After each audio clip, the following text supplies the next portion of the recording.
massive success. It's made so much money for the BBC all over the world. Why would they rock the boat and say anything or try to... I mean, I know that he has been cautioned on a number of occasions, I understand, but it's as if he can't, you know, what's the expression? A leopard can't change its spots, and I think that's probably what's happened.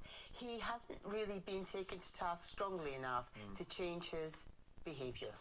Did you witness anything when you worked with Greg Wallace that you found inappropriate, either physically or remarks that he made? I mean, you said the jokes weren't very funny, but did he ever say anything that was wide of the mark?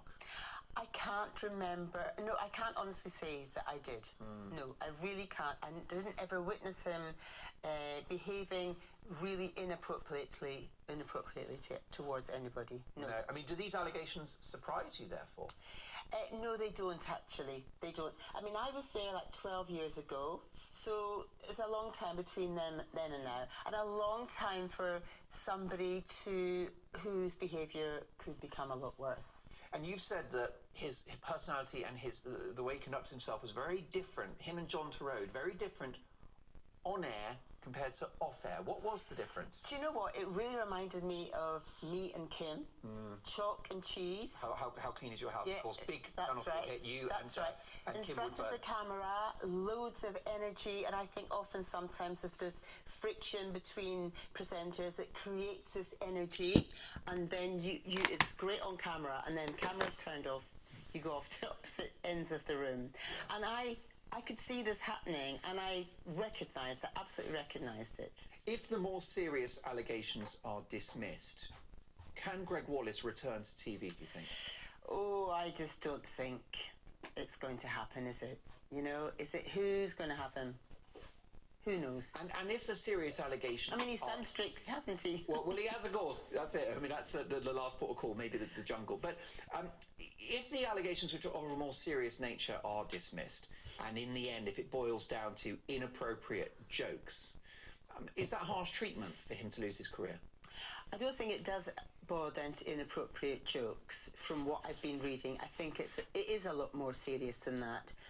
Not venturing into criminality, I don't think, but behaviour that's not acceptable or appropriate in a production team, particularly when you're the person at the top who can call the shots and have lots of power, particularly over junior members of the staff. And we all know that the people at the bottom, the runners, the researchers, are the ones who work the hardest, get picked the least, and don't have a voice. And did you notice, notwithstanding that you didn't see anything inappropriate from Greg Wallace on that occasion, but did you notice that Greg Wallace was in a power position on that show? Did he seem like he called the shots? Oh, most definitely. He did, yes. He came across to me as somebody who was quite entitled, quite sort of lazy, didn't really make any effort with the contestants. And these are like the celebs, so goodness knows what he's like with ordinary people. You know, I don't think he makes any effort. Did you not warm to him? Did he reach out to you? Was there any banter? No. Any connection? No, I was kind of like, will you please just stop it already? Yeah. I can't have any more of this. And on the day that I was kicked off, and I was on the show for quite a long time, I took it very seriously.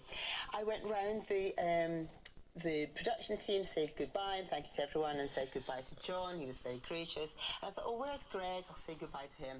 And I passed an open door. He was in an office and he had his feet up on the desk, on the phone. I went, I'm off now. He went, whatever. And I thought, ooh, I'll remember that. I'll hold that grudge. Well, there you go, and you're talking about it on telly now. Before I let you go, you were a very successful star on Channel 4 for many years. And of course, you've worked for lots of different channels. Is it unfair to look at the BBC and focus on their handling of some of their biggest names? You know, we've had the Hugh Edwards situation and others too. Jermaine Jenis has lost his job on Match of the Day. Yes. Do the BBC have a case to answer here? Perhaps it's more a case that the BBC have the bigger names. I think it may just be a coincidence that those people happen to work for the BBC and they happen to behave badly. Aggie, it's great to see you. What are you up to these days? Do you know what? I'm a granny. And That's impossible. Do you know what? It's an illness. I need I'm new glasses. obsessed. I'm How's that obsessed with possible? my granddaughter. I see her most days. That's great. It is an illness. How old is she? 17 months. Sylvie. I love her to bits. And that keeps you busy. But I am also a yoga teacher, so You're I a yoga teach every teacher. day. And yes. then you know the older baby, do you clean up after her? I do. I love a dirty nappy. Oh, I do. Sure you do. Aggie, it's so good to see you. Please come back and see us again Yes, soon. thank you. Folks, there you go, the brilliant Aggie Mackenzie. Now, in relation to the allegations against Greg Wallace, the BBC have said if issues are raised with us, we have robust processes in place to deal with them swiftly and appropriately. Mr. Wallace's lawyers insist the claims are entirely false, saying the suggestion that Wallace, who has presented the popular BBC One cooking show alongside John Turode since 2005, engages in behaviour of a sexually harassing nature, was entirely false. Brilliant stuff. Now, during Advent, as we count down to Christmas Day, we're hearing from church ministers across the country. Every day, they have a special message just for you to celebrate the festive season. And here is our first. The GB News Advent Calendar, Day 1. Hi, I'm Chris Tufnell. I'm the vicar of Uterbridge Parish Church near Sheffield. On Christmas Day 1997, I opened a present. It was a book, and on the cover was a picture of a train, a boy with a scar on his head, and a sign saying platform 9 3/4. It was, of course, Harry Potter and the Philosopher's Stone, the first in the major series. But I remember thinking, it'll never catch on. And so it stayed on my shelf gathering dust for years. People told me I should read it, but I didn't. Until I realised this Harry Potter thing was getting really quite big now.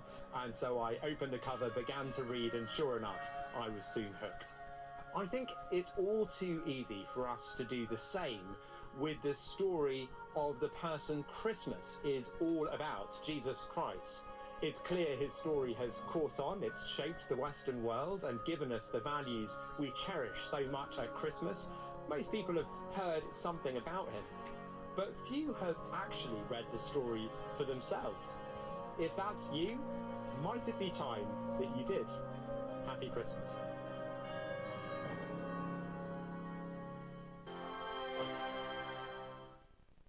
Good evening, welcome to your latest GB News weather from the Met Office. There's been plenty of showers around for many of us this weekend, but it will be turning colder as we head into the start of the new working week. That's all thanks to this area of low pressure moving away towards Scandinavia, leaving northerly winds across the UK as we head into the start of Monday and Tuesday. Back to the rest of Sunday though, plenty of showers around, these clearing their way eastwards as we head through the evening and turning increasingly to sleet and snow across northern parts of Scotland, particularly over any high ground. Further south and further east, we will see some clearer spells developing during the early hours, and for most of us, it will be a much colder night than we've seen recently, only 3 or 4 degrees across parts of Scotland and only around 6 or 7 degrees across much of England and Wales. So quite a chilly start across parts of Scotland during Monday morning, perhaps some ice around in places, so do take care during Monday morning's rush hour, but we'll see those sleet and snow showers continuing across the far north as we go through Monday daytime. Across Northern Ireland, there will still be some showers around, these likely falling as rain for most places. And across northern parts of England, quite a cloudy and damp start to the day. But for the rest of England and Wales, generally a drier and brighter start to the day, albeit some scattered showers across western areas. That area of showery rain across northern parts of England continues to sink its way southwards in